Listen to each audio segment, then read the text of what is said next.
যুক্তরাষ্ট্র ও ইরানের প্রতিনিধিরা এখন সুইজারল্যান্ডে অবস্থান করছেন একটি দীর্ঘমেয়াদী চুক্তির লক্ষ্যে। পাকিস্তান ও কাতারের মধ্যস্থতায় ইতিমধ্যে একটি সমঝোতা স্মারক বা এমওইউ সই করেছেন ইরানের প্রেসিডেন্ট মাসুদ পেজেশকিয়ান এবং মার্কিন প্রেসিডেন্ট ডোনাল্ড ট্রাম্প। কিন্তু আমেরিকার মতো একটি অবিশ্বস্ত ও আগ্রাসী রাষ্ট্রের সাথে এই চুক্তি কি আদৌ টিকবে, নাকি এর আড়ালে লুকিয়ে আছে ইরানের সর্বোচ্চ নেতা মোজতবা খামেনির কোনো সুদূরপ্রসারী মাস্টারস্ট্রোক? গত মার্চে বাবা আয়াতুল্লাহ আলী খামেনি শহীদ হওয়ার পর নতুন সর্বোচ্চ নেতা মোজতবা খামেনি লোকচক্ষুর আড়ালেই ছিলেন, কিন্তু এবার তিনি নীরবতা ভেঙেছেন। অনেকেই অবাক হয়েছেন যে তিনি নিজে এই আলোচনার দায়িত্ব না নিয়ে তা প্রেসিডেন্ট পেজেশকিয়ানের কাঁধে তুলে দিয়েছেন। কেন?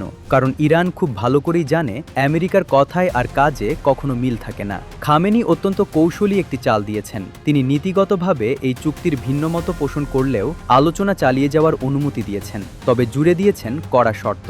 তিনি স্পষ্ট করে দিয়েছেন আমেরিকা যদি অতিরিক্ত কোনো দাবি দাওয়া তোলে তবে কোনোভাবেই তাদের কাছে মাথা নত করা যাবে না। এমনকি সুপ্রিম ন্যাশনাল সিকিউরিটি কাউন্সিলের অন্তত 3/4 সদস্যের সমর্থন ছাড়া এই চুক্তি কার্যকর হবে না। অর্থাৎ আলোচনা হলেও শত্রুপক্ষের কাছে ইরান এক চুলো ছাড় দিচ্ছে না।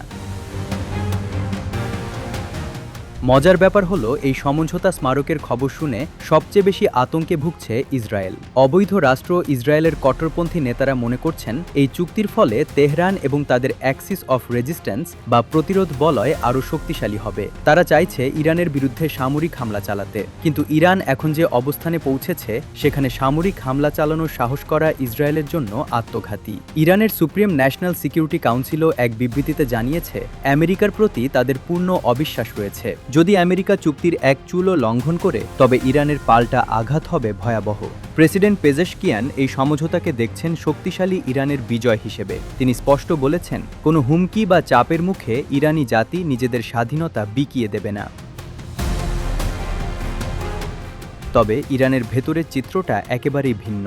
সেখানে তৈরি হয়েছে তীব্র মতভেদ। ইরানের সাধারণ মানুষ এবং কট্টরপন্থীরা আমেরিকার এই আলোচনাকে সন্দেহের চোখে দেখছেন। তারা মনে করেন 70 বছর ধরে যারা ইরানের ওপর অবিচার আর হত্যাযজ্ঞ চালিয়েছে সেই সাম্রাজ্যবাদী আমেরিকার সাথে কোনো আপোষ হতে পারে না। কট্টরপন্থীদের দাবি, বিশ্ব বাণিজ্যের অন্যতম লাইফলাইন হরমুজ প্রণালীর পূর্ণ নিয়ন্ত্রণ ইরানের হাতেই থাকতে হবে। চুক্তিতে এই শর্ত না থাকলে ইরানকে আলোচনা থেকে বেরিয়ে আসতে হবে। খোদ ইরানের পার্লামেন্টারি স্পিকার মোহাম্মদ বাঘের গালিব চাইছেন যুদ্ধক্ষেত্রে সাফল্যকে কাজে লাগিয়ে এখন দেশের অর্থনীতি পুনরুদ্ধারের দিকে মনোযোগ দিতে। আমেরিকার দেওয়া অন্যায্য নিষেধাজ্ঞার কারণে ইরানের সাধারণ মানুষ যে অর্থনৈতিক লড়াই করছেন তা থেকে তাদের মুক্তি দেওয়াই এখন বড় চ্যালেঞ্জ। একদিকে ধ্বংসের দ্বারপ্রান্তে থাকা ইসরায়েলের ষড়যন্ত্র, অন্যদিকে আমেরিকার প্রতারণার ইতিহাস। এর মাঝেই ইরানকে নিতে হচ্ছে কঠিন সিদ্ধান্ত। মোজতবা খামেনি যে শর্ত সাপেক্ষ অনুমোদন দিয়েছেন তা আসলে আমেরিকাকে তাদের নিজেদের ফাঁদেই ফেলার এক অনন্য কৌশল। ইরান এটা প্রমাণ করেছে যে যুদ্ধক্ষেত্রেও তারা অপ্রতিরোধ্য, আবার আলোচনার টেবিলেও তারা নিজেদের অধিকার আদায়ে অনড়। শেষ পর্যন্ত কি ডোনাল্ড ট্রাম্প ইরানের এই শর্তগুলো মেনে নিতে বাধ্য হবেন, নাকি আবারও মধ্যপ্রাচ্যে বেজে উঠবে যুদ্ধের দামামা?